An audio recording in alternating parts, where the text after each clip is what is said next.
हम बात करेंगे हकाइक और दलाइल के साथ। मैं हूं ब्रिगेडियर मसूद अहमद खान। M2M उर्दू, जुड़े रहें मिनट टू मिनट। बिस्मिल्लाहिर्रहमानिर्रहीम। अस्सलाम वालेकुम नाज़रीन, मैं ब्रिगेडियर मसूद हूं।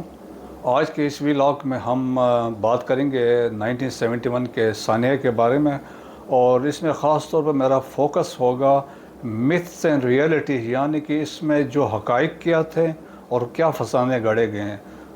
तो इस सिलसिले में देखें, पहले फैक्ट्स की बात करते हैं। ग्राउंड रियलिटीज़ क्या थी। पाकिस्तान, वेस्ट पाकिस्तान और ईस्ट पाकिस्तान के दरमियान इंडिया था, और ये डिस्टेंस था 1000 मील का था। और इसके अलावा ईस्ट पाकिस्तान के 3 अतराफ से इंडिया, और साउथ में बे ऑफ बंगाल था। और इसके अलावा देखें कि वहाँ जो मीन्स ऑफ कम्युनिकेशन है, जिस तरह ट्रांसपोर्टेशन मीन्स है, वहाँ पे वाटरवेज में किश्तियाँ और दूसरे ये इस्तेमाल होते थे, क्योंकि वहाँ पे नाले और दूसरे रिवर्स बहुत सारे थे, जिसकी वजह से मीन्स ऑफ कम्युनिकेशन जो थे बोट्स पे ज़्यादा इन्हिसार था।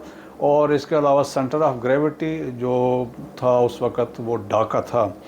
जो हम जब देखते हैं फोर्सेस का कंपैरिजन अगर हम करें, तो इंडिया के उस वक़्त जो हमले में जो 20 नवंबर की पोजीशन होगी थी, इंडिया के 3 कोरें थी जो हमले में हमलावर हुई।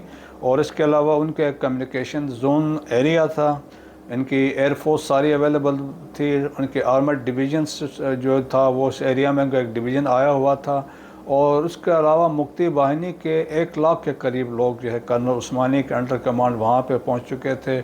ईस्ट बंगाल रेजिमेंट के जो 10 यूनिटें थी वो ज्वाइन कर चुकी थी इंडियन आर्मी को। और इस तरह ईस्ट पाकिस्तान राइफ़ल्स जो थी वो भी इनको इंडियन आर्मी को ज्वाइन कर चुके थे। जबकि हम पाकिस्तान की बात करते हैं तो 1 कोर थी, और 2 कोरें ऐसे थी जो एडहॉक बेसिस पे रेज की गई थी। और वो जो टोटल जो हमारी यूनिटें थी वो बहुत रिड्यूस स्ट्रेंथ पे ऑपरेट कर रही थी, और लिमिटेड टैंक्स अवेलेबल थे। और मेरा ख़्याल में हमारे पास एक रेजिमेंट भी पूरी वहाँ पे मौजूद नहीं थी। और एक बटालियन जो है इन्फेंट्री बटालियन 400 किलोमीटर में डिप्लॉयड थी, जबकि टोटल जो एक्चुअल यूनिट की डिप्लॉयमेंट होती है वो कोई 10 से 12 किलोमीटर के दरमियान होती है, लेकिन यहाँ 400 किलोमीटर में थी। और पेनी पॉकेट्स में डिप्लॉयमेंट वगैरह हुई थी। इंडिया का ऑब्जेक्टिव ये था कि वो बांग्लादेश को क्रिएट करना चाहता था, और पाकिस्तान की कोशिश यही थी ऑब्जेक्टिव्स में कि जंग ना हो और इस पाकिस्तान का दिफा किया जा सके। अब हम बैकग्राउंड में जाते नहीं कि एक्चुअल पीछे कहाँ स्टोरी क्या थी, लेकिन 21 नवंबर को जब ईद उल फितर का दिन था तो इंडिया ने 23 अतराफ से ईस्ट पाकिस्तान पर हमला किया। और इसमें सबका टारगेट जो था वो अल्टीमेट के टर्मिनेट हो रहा था। ऑब्जेक्टिव ढाका था, जिस तरह मैंने बात की, सेंटर ऑफ ग्रेविटी, एक डिप्लीटेड कोर थी, और इसको 3 कोरों ने हमला किया। और जिस तरीके से हमला हुआ और ढाका पे प्रेशर था, सब्सिक्वेंटली प्रेशर बिल्ड हुआ। और फिर वो वक्त आया जब ढाका के डिफेंस के लिए हमारे पास फ़ौजें अवेलेबल नहीं थी। जो अवेलेबल नॉन कॉम्पिटेंट थे जो ढाका में मौजूद थे, जिसमें मेडिकल के लोग थे, सिग्नल्स के लोग थे, या और सर्विसेज के लोग थे, जो सिविलियंस थे, उनसे कोशिश की गई दिफा करके, लेकिन मुमकिन नहीं हो सका। और बांग्लादेश वाला सानिया रूनमा हुआ। अब हम जो मिथ्स हैं और रियलिटीज़ क्या थे उसके बारे में बात करते हैं। कि एक सबसे बड़ी झूठी कहानी गढ़ी जाती है कि वहाँ पे जेनोसाइड हुआ था, लेकिन जेनोसाइड की ये सब खाली बातें थी। आज तक कोई सबूत किसी ने नहीं दिया, कोई मास ग्रेव्स के कोई निशानी नहीं मिली। जिस तरह हमने रिसेंटली देखा सरबनिका में, जहाँ पे मास ग्रेव्स वहाँ पे डिस्कवर हुई थी जब बोस्नियन मुसलमानों का कत्ल आम हुआ था, तो वहाँ पे कोई ऐसा नहीं था। डेड रेकनिंग एक बड़ी मशहूर किताब है, शर्मिला बोस ने लिखी है, एंड शी रिजेक्टेड। और उन्होंने कहा ये जायजेंटिक किस्म के दे आर र्यूमर्स, उन्होंने कहा ग्राउंड रियलिटी से इनका कोई ताल्लुक़ नहीं है। रादर उनका कहना यह था वेस्ट पाकिस्तानीज़ और बिहारीज़ के ख़िलाफ़ यहाँ पे वायलेंस हुआ। एक और किताब थी ब्लड एंड टीयर्स, और ये कुतुबुद्दीन अजीज़ ने लिखी है, और उन्होंने भी एट्रॉसिटीज़ का जिक्र किया जो इंडियन आर्मी ने किया यहाँ पे ईस्ट पाकिस्तान में। और उन्होंने मुक्ति बाहिनी ने नॉन बंगालियों के ख़िलाफ़ किया, तो उन्होंने इसका डिटेल में इस किताब में जिक्र किया है। ایک اور جو مت ہے وہ کہتے ہیں 90,000 پاکستانی آرمی سولجرز نے آل رینکس نے اس میں سرنڈر کیا تھا. یہ بالکل جھوٹ ہے اور ایک مفروضہ ہے، اور یہ بیسیکلی پاکستان آرمی کو اور دوسرے کو ملائن کرنے کی کوشش کی جاتی ہے by India as well as by the Bangladesh کے لوگوں کی، اور ایون کچھ پاکستان کے لوگ ہیں، تاکہ وہ ان کی وکٹری کو بڑا چڑھا کے پیش کیے جا سکے. جنید احمد ہے، بڑے مشہور آتھر ہیں، انہوں نے کتاب لکھی ہے کریشن آف بنگلہ دیش میتھس ایکسپلوڈیڈ. یہ کتاب پڑھنے والی ہیں، یا بنگلہ دیش میں خود بڑا اثر رہے ہیں اور وہاں تحقیق کرنے کے بعد انہوں نے یہ کتاب لکھی تھی، اور اس میں انہوں نے ڈیٹیل لکھا ہے.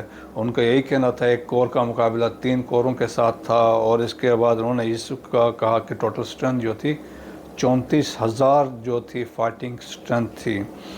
اور پھر جنرل نیازی کی بھی کتاب تھی دی بیٹریل آف ایسٹ پاکستان، تو انہوں نے بھی کتاب میں لکھا کہ ٹوٹل اسٹرینتھ 34,000 تھی. اس وقت کے ایئر چیف تھے جنرل جو ایئر مارشل ذوالفقار، انہوں نے بھی کہا کہ فائٹنگ اسٹرینتھ واز 34,000.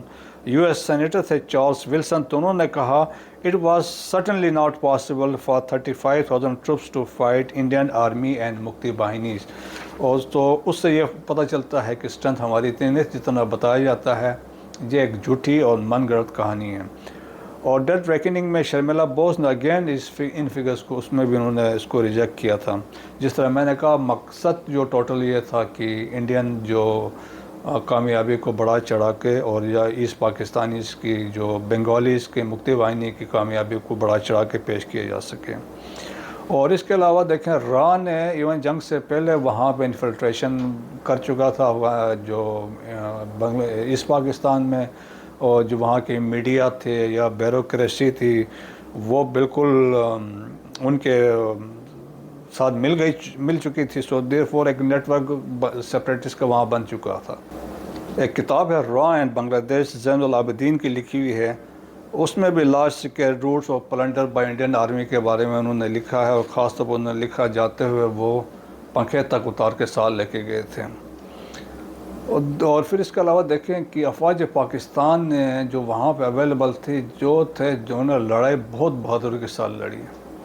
اور اس میں مانک شاہ انڈین آرمی کی جو اس وقت کے چیف تھے، انہوں نے ریکارڈ پہ ہیں، انہوں نے کہا the Pakistan army fought gallantly but they had no chance, they were 1000 miles away from their bases. اور پھر انہوں نے یہ بھی کہا کہ جو ہمارا ریشو تھا 1:50 تھا، سو اس لیے اٹ واز ناٹ پاسبل کہ وہ اس کو وہ ڈیفینڈ کر سکیں. لیکن یہ کوئی ایکسکیوز نہیں ہے کہ اس طریقے سے ہیوملیشن کے لیے. اور رویداد خان ابھی حیات ہیں، انہوں نے ایک انٹرویو میں کہا جو ریکارڈ پہ ہیں، he said 3 persons they are responsible for the debacle of East Pakistan. It's Yahya Bhutto and Mujib. بہرحال 16 دسمبر جو ہے ہمارے تاریخ کا ڈارکسٹ ڈے ہے، جس میں ہمیں یہ جو ایک قسم کی ہمارے لیے ایک ثانیہ رونما ہوا جس میں ہم نے آدھا پاکستان کو کھو دیا. لیکن اس کے بعد سے ہم نے ابھی سبق سیکھ لیا ہے کہ ابھی پاکستان وہ 1971 والا پاکستان نہیں ہے. ٹوڈے پاکستان ایک نیوکلر پاکستان ہے، ایک مضبوط پاکستان ہے، ایک مضبوط افواج پاکستان ہیں. اور پروین ثانی ایک انڈین تھنک ٹینک ہے، ان کا کہنا ہے کہ 1947 کے بعد یا 1971 کے بعد بھی ویسٹ پاکستان میں انڈین آرمی نے 1 انچ بھی پاکستانی ٹیریٹری کیپچر یا آکوپائی نہیں کر سکا، بلکہ اس میں پاکستان آرمی سکسیسفل رہی ہے. جو ایویڈنٹ ہے جو چھم جوڑیاں والا علاقہ تھا یا 65 کی جنگ میں ہم نے آلموسٹ ان کے 1800 اسکوائر مائلز کا ایریا ہم نے کیپچر کیا تھا، تو ہمیں اس میں سکسیسفل رہے ہیں. 48 کی جنگ بھی ہو اور سبسیکوینٹلی کارگل آپریشن میں بھی تھے. تو پاکستان ایک مضبوط افواج ہے پاکستان کے اندر. تو پاکستان کی یقیناً افواج پاکستان کے ساتھ قوم کی مدد جب بھی شامل رہے گی تو دشمن ہمارا جو ہے کچھ بھی نہیں بگاڑ سکتا ہے. سو کہنے کا مقصد یہ ہے اپنے افواج کے ساتھ کھڑے رہیں. پاک فوج زندہ باد، پاکستان پائندہ باد.